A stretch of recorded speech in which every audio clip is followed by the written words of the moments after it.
Je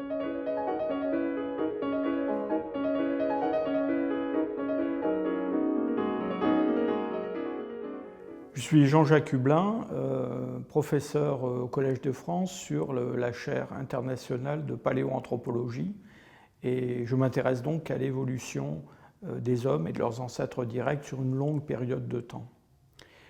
Les pathologies auxquelles nos ancêtres ont été exposés, c'est un sujet qui intéresse depuis longtemps les scientifiques. Et quand on contemple les temps paléolithiques, ce que l'on découvre, c'est que ces pathologies, c'est beaucoup une histoire de traumatisme liés aux accidents de chasse, par exemple, ou à d'autres types d'accidents. Et puis sans doute aussi des famines qui sont plus difficiles à détecter sur des restes osseux. On sait aussi que les maladies infectieuses existent et ont existé de façon plus ou moins endémique dans des populations de chasseurs-cueilleurs. Par exemple, la tuberculose a une origine très ancienne qui remonte à ces temps lointains. Toutefois, ces populations de chasseurs-cueilleurs sont des populations qui sont très peu nombreuses en termes de nombre d'individus et qui sont parfois très clairsemées. Donc le monde paléolithique, c'est un monde qui est très vide, avec très peu de monde, et puis des régions qui sont inoccupées par les hommes. Pour donner un ordre d'idée, il y a environ 35 000 ans, en Europe occidentale, on estime la population de chasseurs-cueilleurs autour de quelques milliers d'individus seulement. Donc quelque chose qui est très très différent évidemment des conditions actuelles. Alors, cette situation a changé de façon absolument radicale quand les hommes se sont sédentarisés et qu'ils ont pratiqué l'agriculture.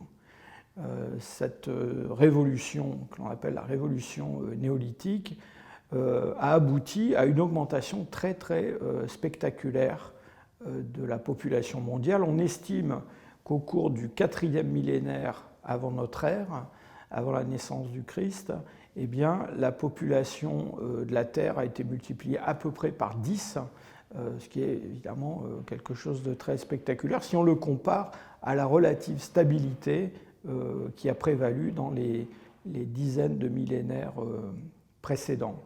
Alors pourquoi cette augmentation très spectaculaire de la population?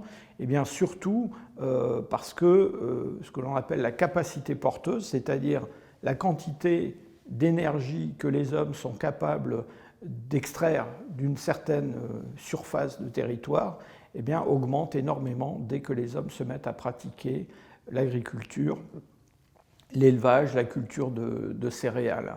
Et cette augmentation de population va avoir de multiples conséquences.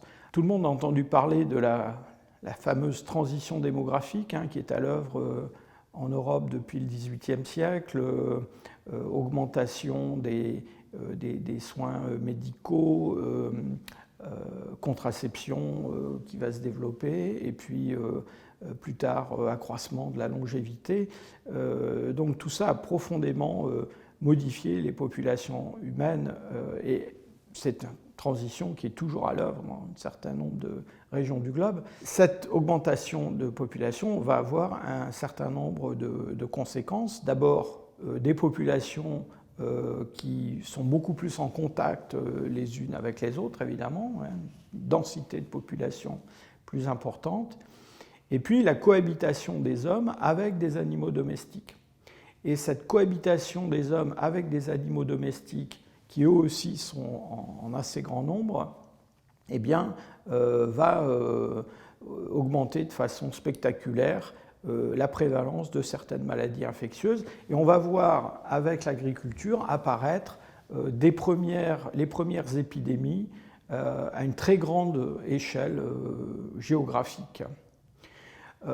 Pour vous donner une idée encore de cette augmentation de population et aussi de ce développement des animaux domestiques, on a pu évaluer la biomasse, c'est-à-dire la quantité en poids que représentent aujourd'hui les hommes et leurs animaux domestiques par rapport à ce qu'ils représentaient avant le néolithique. Donc avant le néolithique, les hommes représentent une quantité quasiment négligeable de biomasse quand on les compare aux vertébrés terrestres, aux mammifères terrestres en général.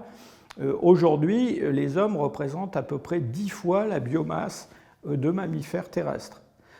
Pour les animaux domestiques, c'est un facteur au-dessus de 20 quand on compare les animaux domestiques des hommes, comme les bovins, les porcins, les ovins, et puis les mammifères sauvages.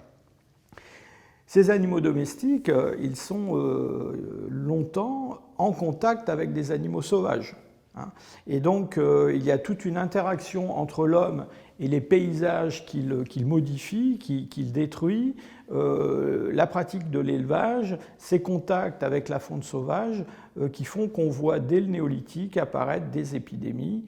Et notamment, on a détecté vers la fin du néolithique les premières traces de l'agent pathogène responsable de la peste qui a été identifié en Scandinavie, mais on ne pense pas que c'est la région d'origine.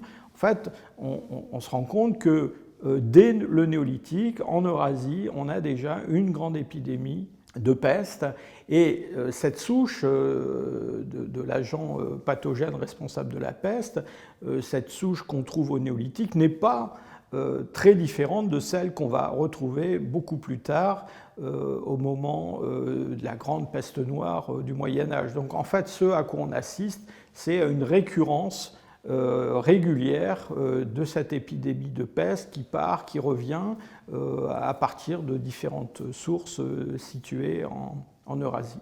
Ces épidémies, elles ont des effets aussi sur les sociétés qui les subissent, pas seulement en termes de démographie.